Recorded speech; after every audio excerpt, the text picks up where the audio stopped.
Hey you guys, what's up? This is the Anime Blaze coming to you with another underrated manga review. And in this particular video, I'm going to be reviewing one of my favorite manga of all times that just so happens to be underrated, and its name is Uzumaki, or Spiral.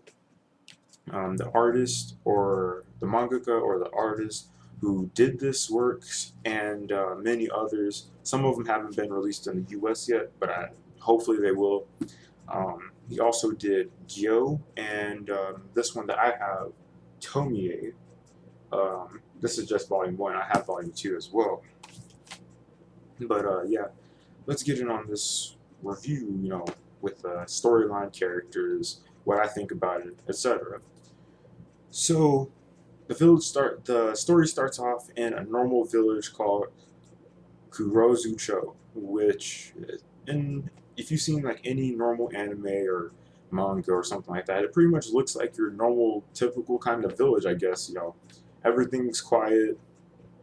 You know, people know each other. Everybody knows each other pretty much.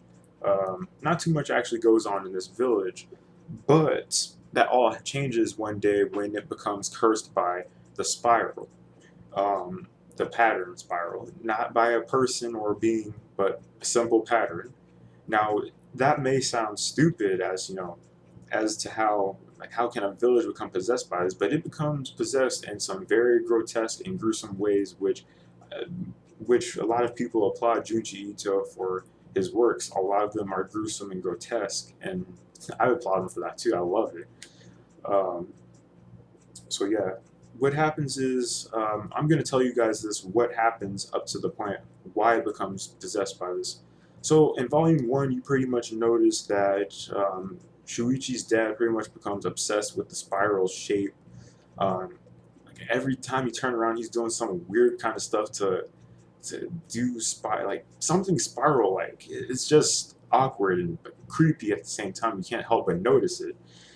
And pretty much what winds up happening is he dies. I'm not going to tell you how he dies, but let me just say Junji Ito's work is not only grotesque and gruesome, it's very detailed.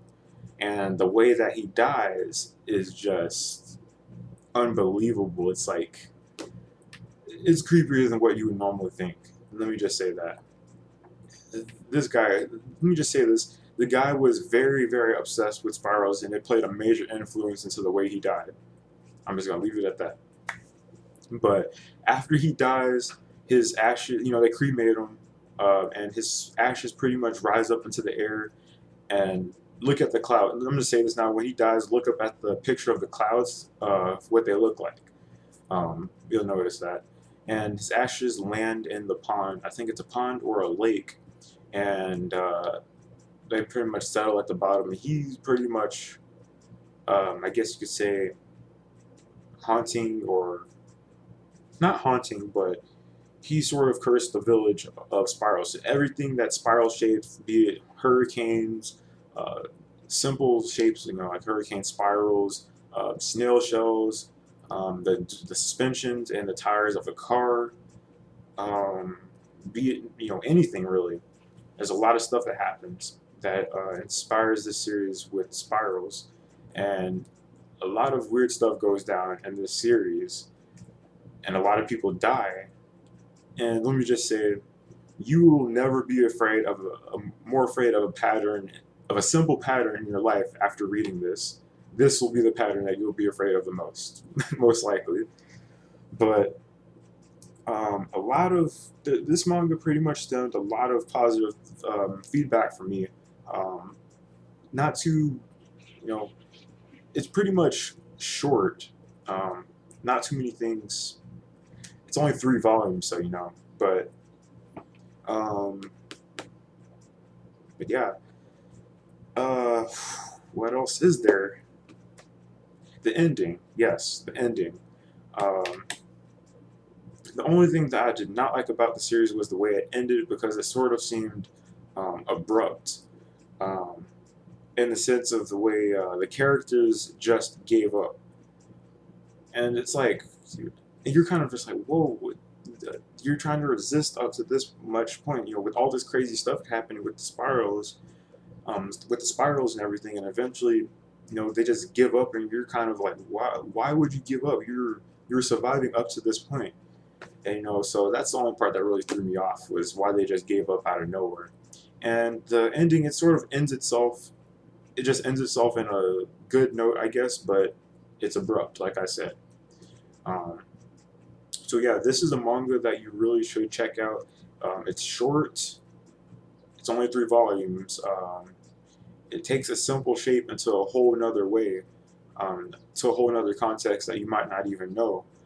It's horror, so if you have never seen a horror manga before in your life, I recommend you check it out. I mean, then there's Higurashi, but that's another note. I wouldn't exactly consider that to be too underrated.